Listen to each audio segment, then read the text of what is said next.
پیغمبر دا طریقه وه چې د رمضان د راتلو نه مخکې به د رمضان مسائل بیانول شروع کړل او مسلمانانو ته به د رمضان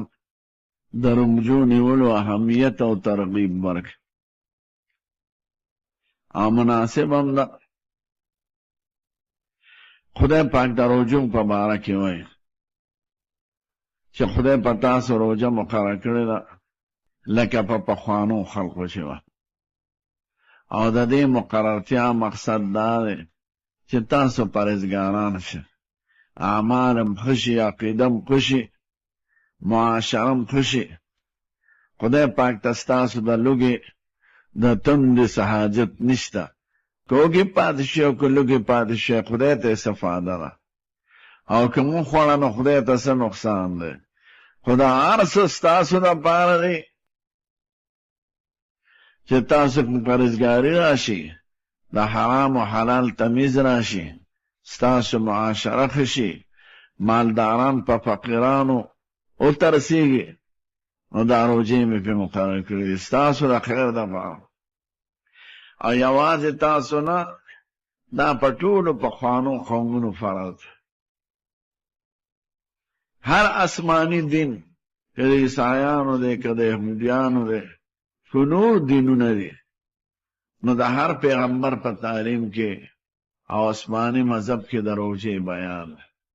خو مختلف شکلونه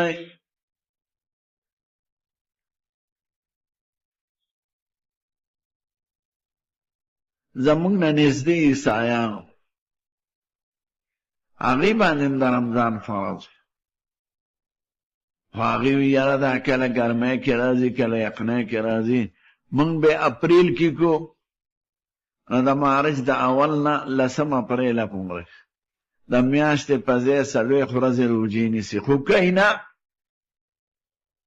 روژې شته په مذهب کې نو د میاشتې په ځای به وایي 40 نیسو خو سپرلي کې به نیسو نو دین کې تبدیلي راوست یهودیان کال کې 4 روژې نیسي خو هغوی روژې د غم په شکل نیسي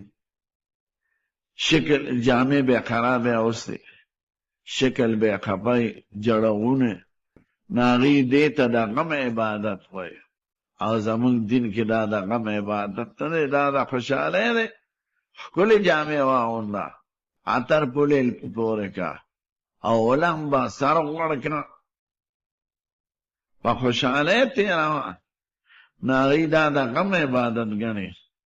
او کال کې 4 ځله روژې نیسي او مونږ یې د خوشحالۍ عبادت ګڼو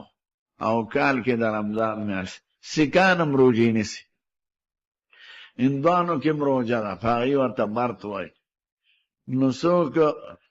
د خاصو څیزونو نه روژه وکړي لکه سیکان هندوان د اور د پخ شوي څیز نه ځان ساتي میوې خیر دی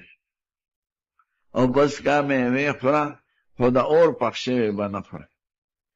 لکه کباب ترکاري روټۍ وغیره نو هغې کې خو بیا هم د لوږې څه فایده پاتې نه شوه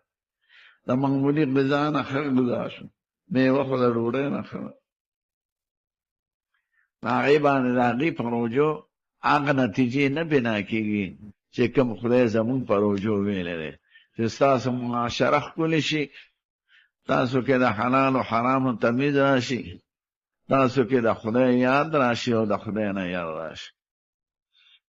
روژې سره ایمان مضبوطېږي دا شکل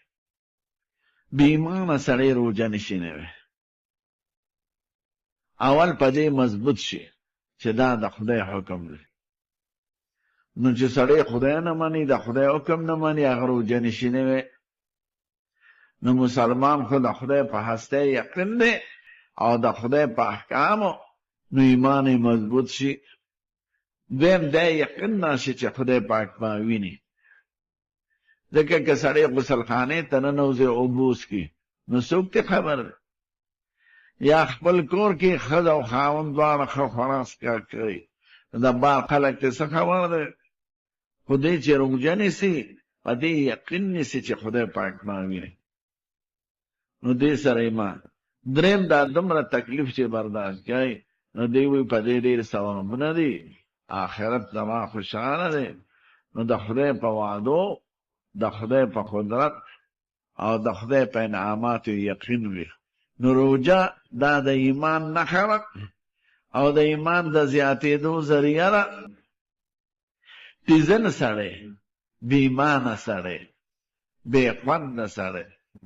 قبر پرست سړی چې خدای پاک نه یادوي قبرونه یادوي هغوی وایي رمضان جانے تو پٹھان جانے رمضان پیش او پښتانه پیش دا شکر دی پښتانه مسلمانات امون په فخر کوو پنجاب کې سند کې ښه خلک هم شته په ښاریو کې په دا بانډو خلک ډېر بې خوند د پیران به او په روژه کې به سګرټ څښي وایي دا رسېدلی دی کوم خوا رسېدلی دوزخ ته چاله لیونی بابا نوم ایښي چاله ننګا صاحب ایښي چاله دغه قبرونو ته ناست دی نه روژه نیسي نه مونځ کوي